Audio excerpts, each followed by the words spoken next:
Yep, we're actually back to basics, and we're gonna be on Zalnaga Caverns, where people could actually show. I mean, this is one of the most overused map there is on the ladder and in tournaments. For good reason. Yeah, for a good reason, because it's super balanced.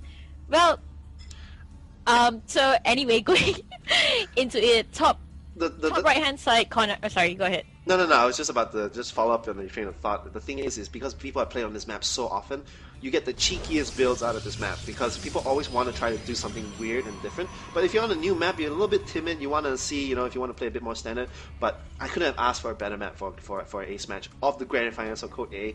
Play it on a map that everybody knows, everybody loves, and hopefully we see something very different. Okay, so on the top right hand side corner, we have our Singaporean Protoss spawning as the green color, and on the bottom left side corner, we have our Thailand player spawning in his national color, the Red Terran. Yeah, and Red shirts out here today, mining minerals.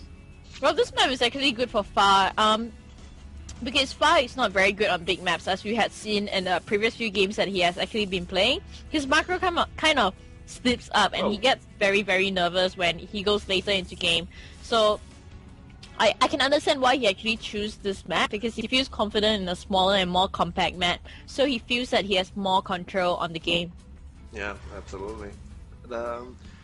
Actually, I'm a little disappointed here by Fa. I wanted to see something really, really weird and different, but it does look like he's just going to play completely standard. It's going to be a usual.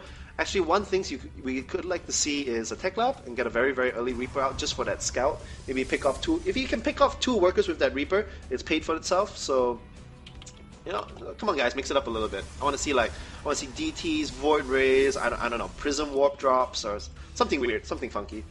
I would love to see a Defiler so I can shout Plague-oo!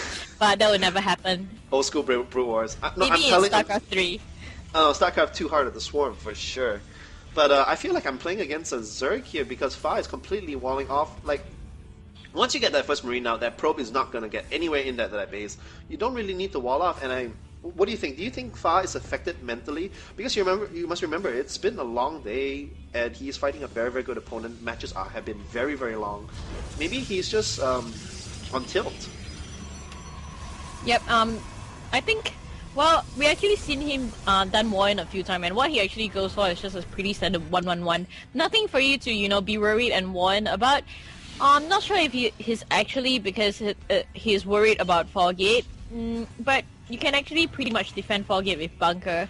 But at the same time, you have also seen nGenRefallen going for some sick force fields to force you off the SCVs that are actually protecting the Fargate. So right now, Fa is just rallying his SCV to check if there are any proxy going on, proxy Stargate or anything funky like that. Yeah, but I do like nGenRefallen's play. He has gone for a very, very early double gas. We do see a second gateway. If I would see a Stargate, I would crap my pants right now because it would be actually something you could go for, but actually it's just... Oh, it's going to be a Robo Bay. It's going to be, once again, 2-gate Robo, and I don't know. I would really like him to get Tier 3 quickly this time.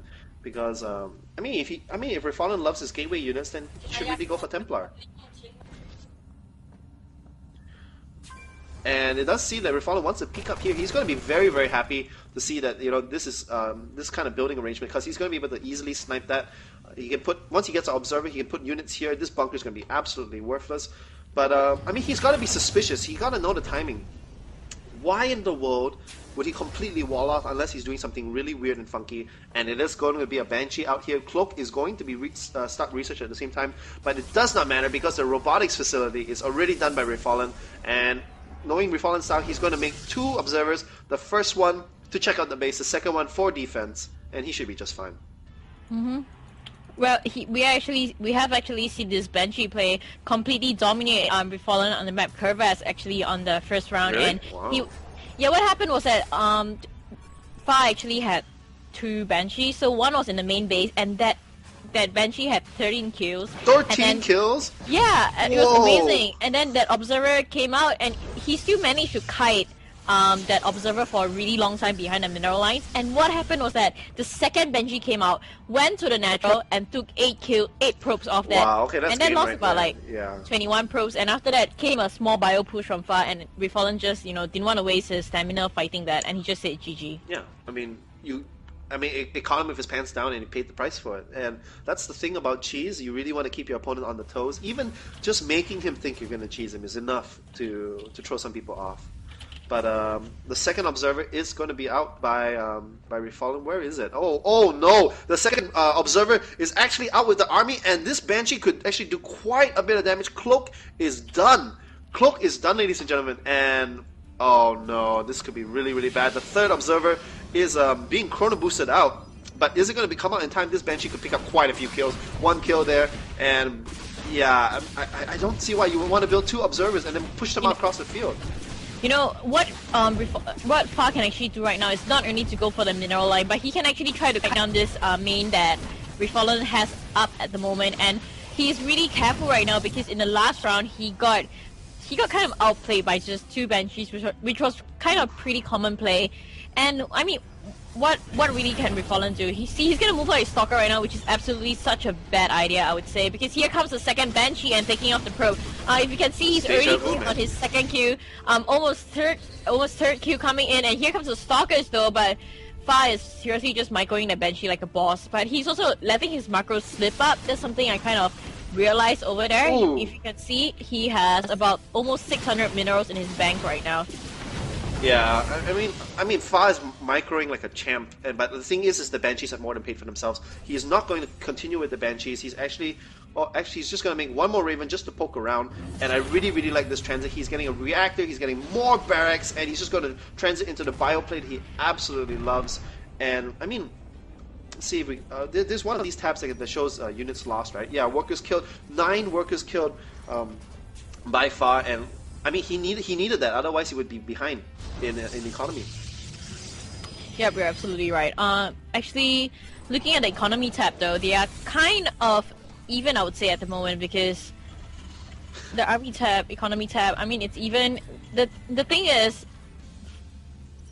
Fa kind of actually failed to hit a few timing pushes earlier, and at this point of time, his biggest weakness is his unit army composition. He's not very versatile, and he goes for the standard MMM build against nGenRefallen, which nGenRefallen, as a very experienced ladder player, he would know how to counter that build, especially if it passes the 14-minute mark, which is a pretty good time for a Terran to hit, because that's just before the Colossi starts building. Right. Yeah, you really don't want to let your opponent go for tier 3 if you can afford it. But I mean, look at this defensive position here, forcing nGenRefallen to throw down cannons. We do have another cannon, just like we had an army over here, and it's allowing Fa to just constantly make workers and units and get ahead. Because of that fear of the Banshee, he just can't push out right now. You're absolutely right. I'm always however, right. even I'm though always absolutely right. Even I mean, I'm agreeing with you for something that I'm hits this teasing puppy. But you're right. But seriously, you're right. But you know what happened in the last few rounds? Even though Fa was actually ahead in mineral count, he always he has kind of a weird decision making skill. Sometimes example, when he attacks the wrong thing. Example, when he could have gone for a Nexus, he decided to take 3 pylons instead, and that kind of lost him the game because of that one mistake that he made.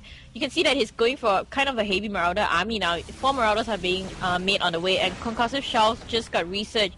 So I would really like to see him micro some, or at least get you know, like a better attack sense. Right. I mean, he's getting, once again, the Ghost Reactor. Mobius Reactor is also on the way. And actually able to force the cancel on that Nexus. Very nice play here, because nGenRefallen really wanted to get that third base out as he makes this push. But that Banshee is just going to be super annoying, coming over here to take that out. 3 kills for that Banshee. But that Observer saying goodbye. Oh no, actually nGenRefallen has no more detection over here. This could be really, really bad if the Banshee decides to swing back. But no, the Banshee decides he wants a tasty pylon instead. But actually this might be enough. Double Guardian Shields out by nGenRefallen, and this might be enough to break him, because he only really has Marauders, and the Stalkers actually do pretty well. Oh, but actually no, there's just too many Marauders here, and yeah, I think he's going to be pushed back. You know what was the deciding factor in that fight over there? It was a point defense drone. Because, oh yes. Yeah, nGenRefallen had a serious, oh my god, has a really heavy Stalker army. So the point defense drone actually negate a lot of the shots that nGenRefallen Stalkers were being churned out, and that point defense drone was just a hero of that fight, which is the reason why Far won that fight. It was that 1 point defense drone. And immediately floating out to his go expansion is Far, because what do you do when you get a hit? You get more ahead. Absolutely, and I hope he actually gets a I'm like a trained parrot. Fortress. Awesome. Like Planetary Fortress instead of an Orbital Command, which is the right choice. Because in one of the games he made a mistake and made an Orbital Command and he lost his go expansion. And here comes another push from Far, and I do hope that he manages to do something in this one, because he made Refallen cancel the go expansion of that one. A scan goes up and he sees that he can actually fight Far's army just because he has that Raven with point defense drone. Yeah, and the most important thing is he's denying sight to the Protoss. What is this Ghost doing? This Ghost is on a coffee break, and actually the EMP misses all the things, but it doesn't matter. He's actually able to catch 4 of the Stalkers. The point of defense drone goes down, is shooting furiously away at the Stalkers, and right now, Refallen might actually just lose this. This is too strong a bio army. There's lots and lots of medvacs, and wow. Actually, what do you think, Kelly? It could go either way right now. I actually think that Refallen would be going to lose. Refallen would be the one to lose this fight because he has 5 medivacs, and Refallen did call GG just because of, you know, guys. Seriously, I'm not even kidding.